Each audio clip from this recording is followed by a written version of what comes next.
ఎండల తీవ్రతకు సంబంధించిన breaking news చూస్తున్నా మనం. తెలుగు రాష్ట్రాల్లో భానుడి భగభగలు కొనసాగుతున్నాయి.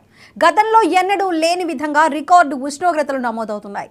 పలు జిల్లాలు నిప్పుల కొలిమిని తలపిస్తున్నాయి. ఇప్పటికే 46 డిగ్రీలు దాటిన ఉష్ణోగ్రతలు మరో 4 రోజుల్లో 49కి చేరొచ్చని వాతావరణ శాఖ అధికారులు అంచనా వేస్తున్నారు. ఈ నెలాఖరు వరకు వడగాల్పుల తీవ్రత కొనసాగుతుందని హెచ్చరిస్తున్నారు.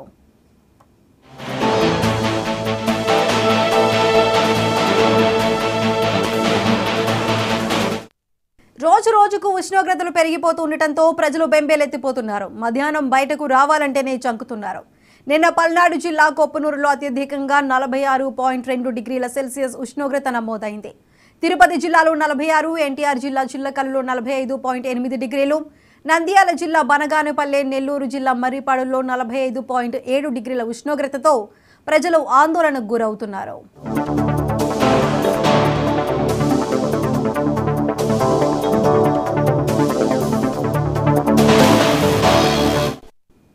పదేళ్ల తర్వాత చిత్తూరు జిల్లా కొత్తపల్లిలో 45.6, ప్రకాశం జిల్లా ఎండ్రవల్లిలో 45.5, కడప జిల్లా సింహాద్రిపురంలో 44.9, బాపట్ల జిల్లా వల్లపల్లిలో 44.6, అనకాపల్లి జిల్లా దేవరపల్లిలో 44.5, కర్నూలు జిల్లా పంచలింగాలలో 44 డిగ్రీల టెంపరేచర్ నమోదైంది.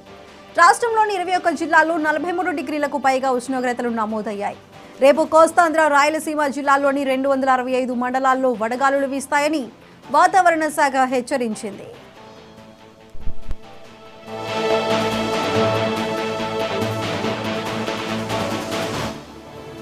రాబోయే 4 రోజుల్లో ఎండ తీవ్రత కొనసాగుతుందని, వడగాలులు వీస్తాయని వాతావరణ శాఖ హెచ్చరించింది. ఎండల తీవ్రత కారణంగా పిల్లలు, గర్భిణీ స్త్రీలు, వృద్ధులు బయటకు వెళ్లొద్దని వైద్యులు సూచిస్తున్నారు. వడదెబ్బ బారిన పడకుండా తగిన జాగ్రత్తలు తీసుకోవాలంటున్నారు. మంచినీళ్లు, మజ్జిగ, ఓఆర్ఎస్ అందుబాటులో ఉంచుకోవాలని సూచిస్తున్నారు. అత్యవసరమైతే తప్ప బయటకు వెళ్లొద్దని అధికారులు హెచ్చరిస్తున్నారు.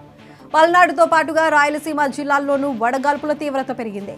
ఈ నెలాఖరు వరకు ఇదే తరహాలో ఎండ తీవ్రత కొనసాగుతుందనే హెచ్చరికలతో ప్రజలు ఆందోళన చెందుతున్నారు.